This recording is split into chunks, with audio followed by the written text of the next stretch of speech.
Portland, Oregon. A quiet weekday morning. The kind of gray sky calm that makes even the busiest corners feel half asleep.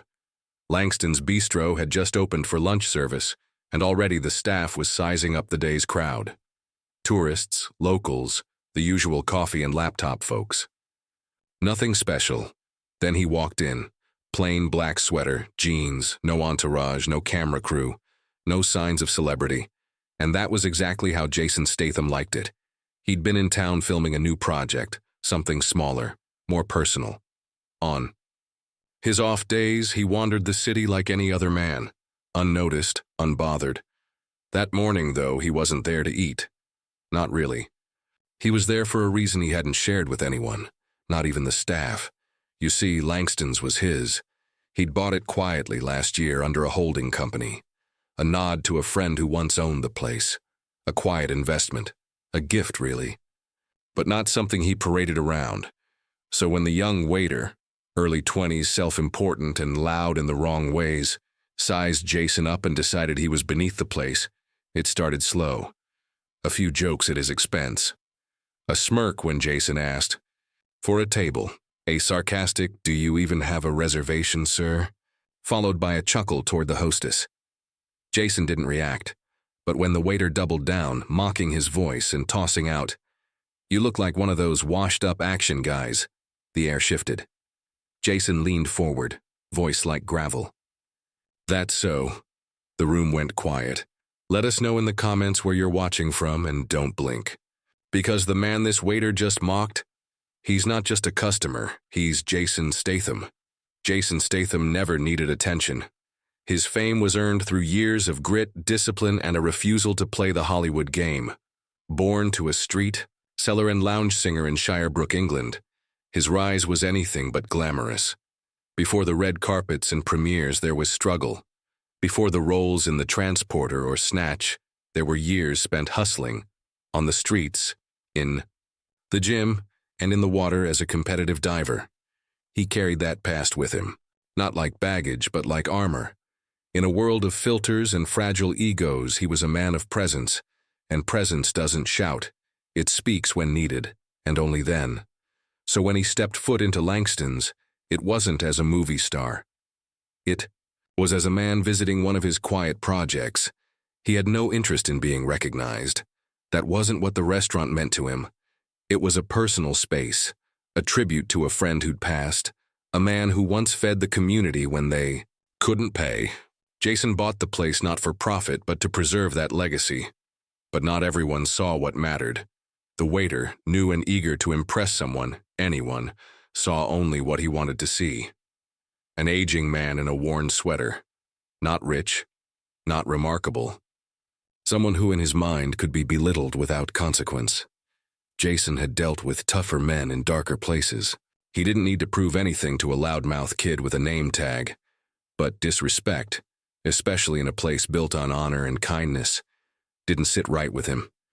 This wasn't about ego. It was about principle.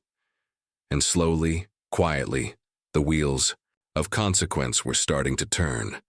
The restaurant had changed since the last time Jason had walked through its doors. New faces, new furniture, even the menu had been redesigned. That wasn't the problem. Change was part of growth. What mattered was what hadn't changed, the spirit behind the place. Langston's was meant to feel like home. It was founded by Ellis Langston, a friend of Jason's from his early days in LA, a man who believed that good food, served with dignity, could change the course of someone's day. Ellis was gone now. Cancer took him too soon. But Jason had quietly stepped in, acquiring the property and keeping it running just the way Ellis would have wanted. He didn't interfere, didn't flaunt ownership, just kept the lights on and made sure the staff were taken care of. At least, that was the plan. But today was different. Jason had come unannounced for a reason. There were whispers from locals. He trusted that something about the place had shifted. The warmth was fading. The new manager was cold, and some of the staff had started acting like they were better than the people they served. Arrogance where humility used to live. And now, standing in that very space, Jason saw it with his own eyes. The waiter's tone wasn't just rude, it was venom masked as charm. Designed to impress other staff, to elevate himself by putting someone else down. That kind of culture spread fast if left unchecked. Jason took a seat at a table near the window. He didn't ask for anything special. Just coffee, black. The waiter didn't write it down. He just laughed and walked off, muttering something under his breath about washed-up actors and ego trips. Jason didn't flinch, but inside the line had already been crossed, and the reckoning had begun. The coffee came late and cold. The waiter dropped it with the grace of a man delivering bad news. No eye contact, no apology. Just a loud clink on the table and a sarcastic, "Enjoy, big guy." Then he turned to his co-workers at the bar and laughed loud enough for the entire floor to hear. Jason didn't touch the cup. He just looked out the window, hands resting calmly on the table. Outside, the world moved on without drama. People walking dogs, buses rolling past, life happening. Inside, something different brewed, a slow unraveling. 2 tables over, an older couple watched the scene unfold. They recognized him, of course. Jason Statham wasn't the kind of man you forget, but they said nothing, just observed quietly, like watching a lion stalk prey through tall grass. Something primal in the way he didn't react. The hostess, a girl no older than 22, shifted uncomfortably behind the stand. She sensed something was off. Maybe she recognized the face. Maybe it was the silence. But she felt it too.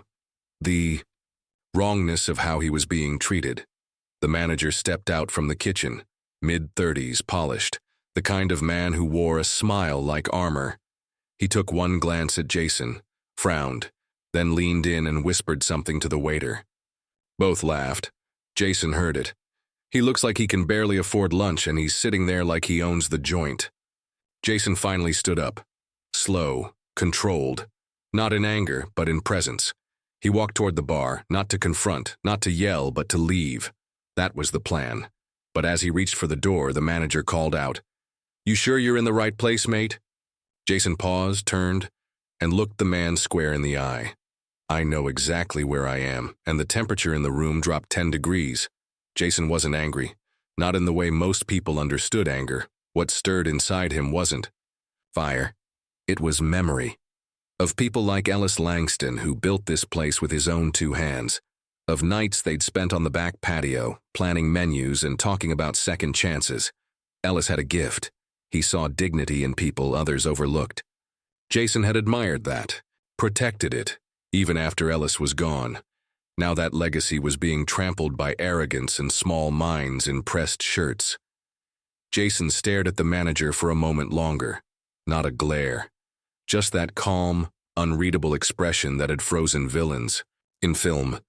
And now froze something deeper in the man standing behind the bar, because Jason wasn't reacting. He wasn't defending himself. And that silence, it made people uncomfortable. It made them think. The manager glanced away first. Jason walked back to the table, sat down, sipped the cold coffee as if it were aged, Scotch, and finally he spoke, just loud enough for the manager to hear. This place used to mean something. The words weren't accusatory, they were sad. And somehow that sadness cut deeper than rage ever could. The hostess, now nervously wringing her hands, took a few tentative steps toward Jason. "Sir," she said, barely above a whisper. "You?" He looked up and for the first time smiled. "It's all right, not your fault." Behind them, the waiter barked out another laugh, trying to reclaim attention. He's probably one of those impersonator types.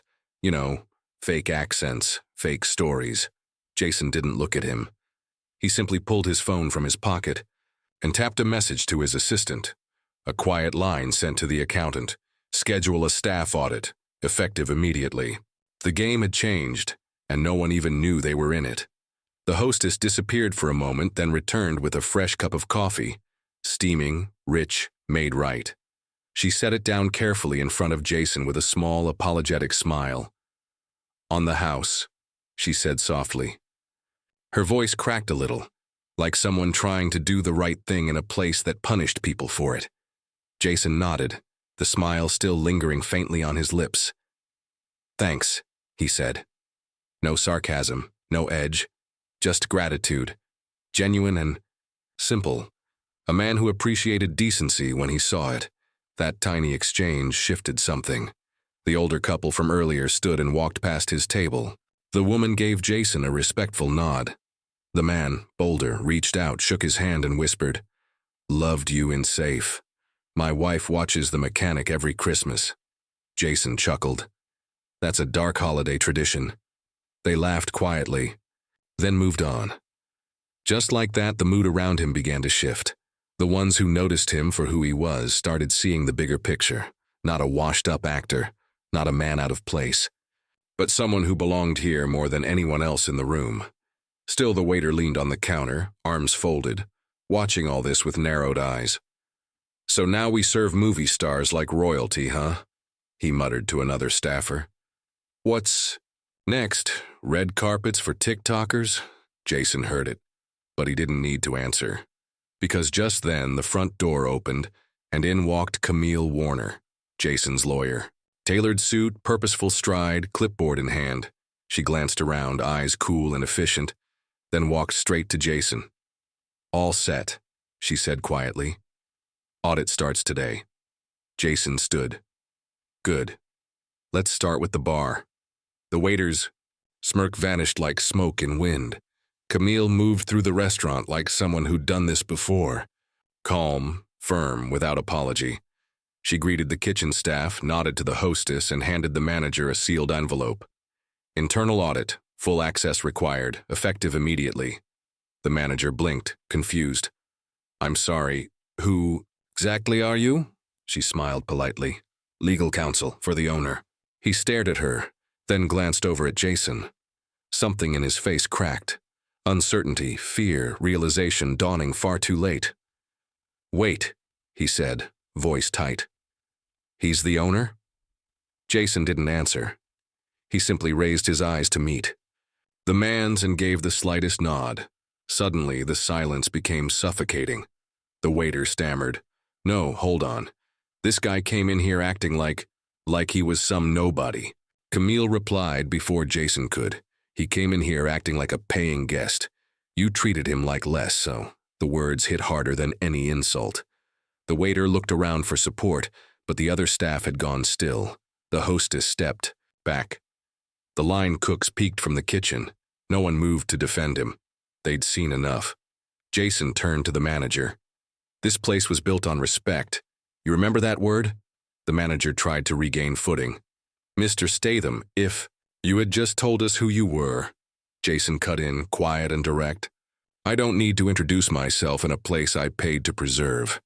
His voice was level, but his presence spoke volumes. For the first time, the manager realized he wasn't just dealing with a celebrity.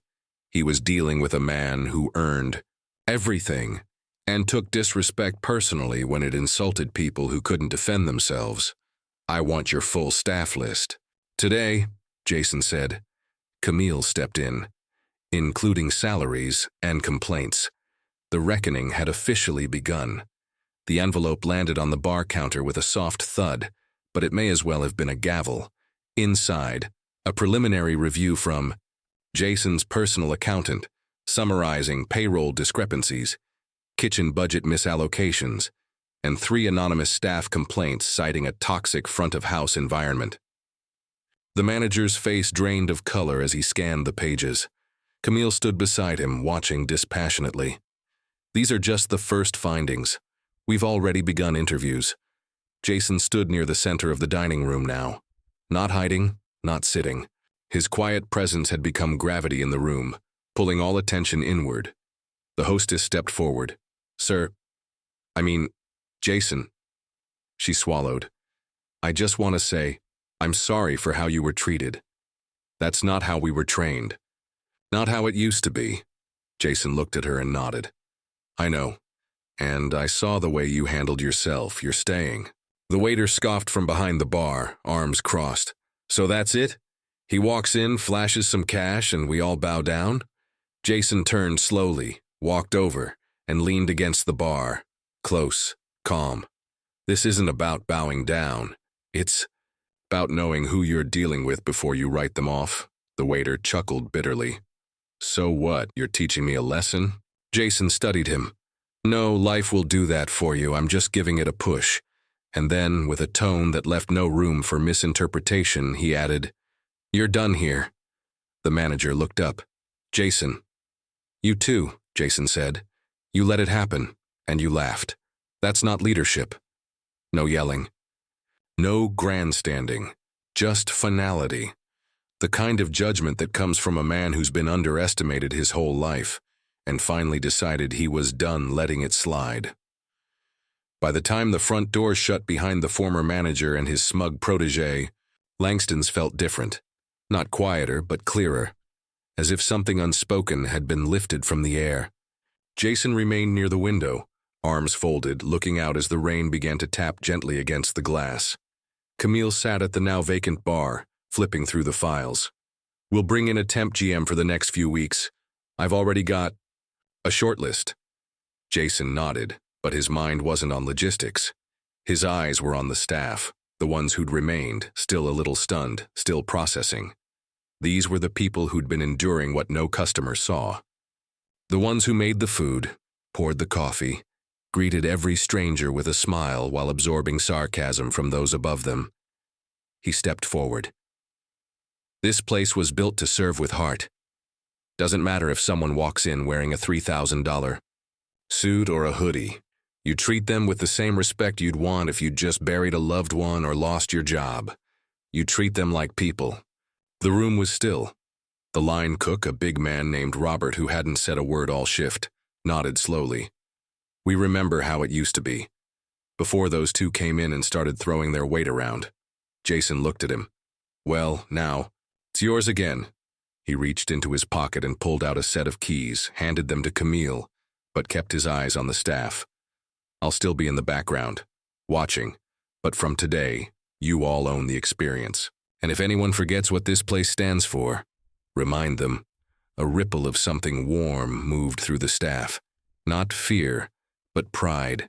And just like that, Langston's began its return to what it was always meant to be. The next morning, Langston's opened with a new energy. The coffee was hotter. The greetings were warmer.